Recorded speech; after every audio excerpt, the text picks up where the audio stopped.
Pinakawin sa plato! Pakiawak nga. Pakiawak mo na. Pakiawak lang.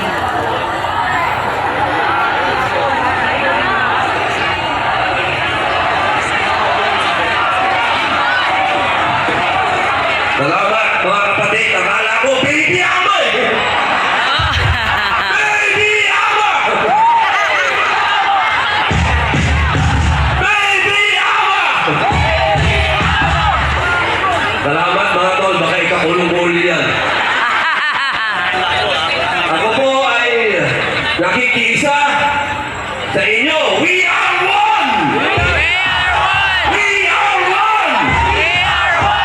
We are one!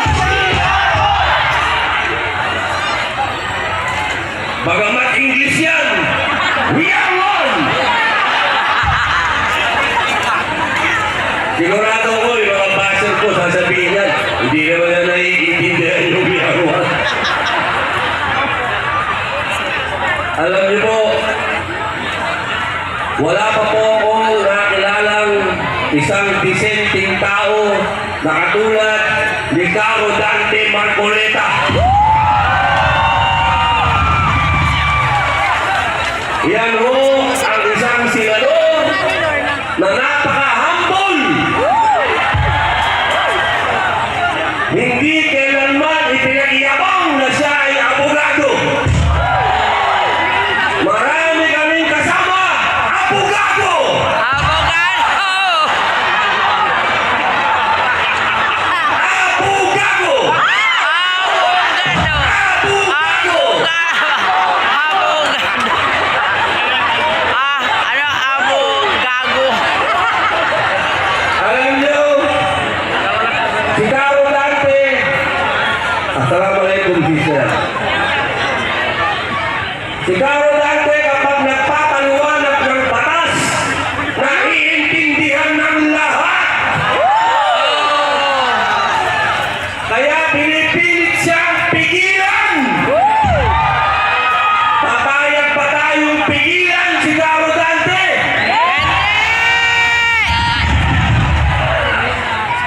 Kami pong lahat sa minority ay iniisa-isa na. Asan si Kalon? Kanina umaga, Ayun nga rin si kuya eh. pag-focus ko ng aking social media, nakalagay doon. Kakasuhan na lang ako. Pakitingin na lang si Sabi nila, pinatakas ko daw si Bato. Kuya. Ay, ano ba yan? Naniniwala ba kayong pinatakas ko si Bato? Hindi!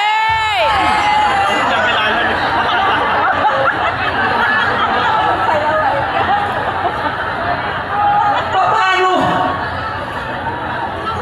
Pilipinas to, tapos ang warrant of arrest galing dayuhan. Akala ko ba malaya tayo? Tingnan nyo ha, may warrant daw sa ICC. Sabi nila, pero yung Pangulo natin, iniimbita si Putin sa Pilipinas. Eh may warrant of arrest si Putin sa ICC. Ano, pwede na lang ikaso kay Presidente? Di ba ang gulo? Ang gulo nyo!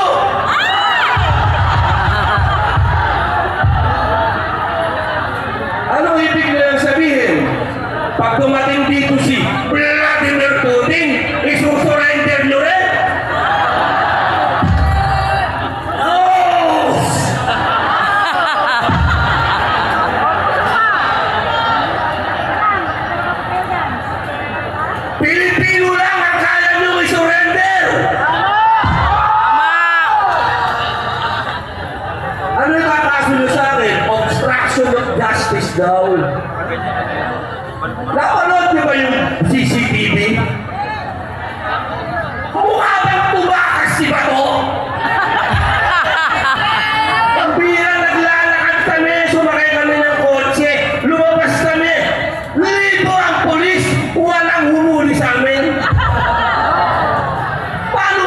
yun.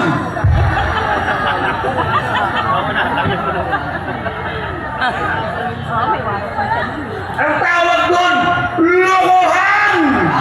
Tama.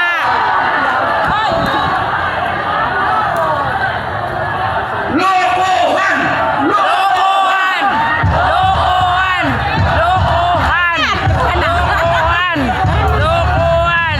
Alam nyo, mga Meron pa nga kapatid, nagsasalita eh. nakakalungkot Meron ang pa sitwasyon magsasalita. ng bayan natin.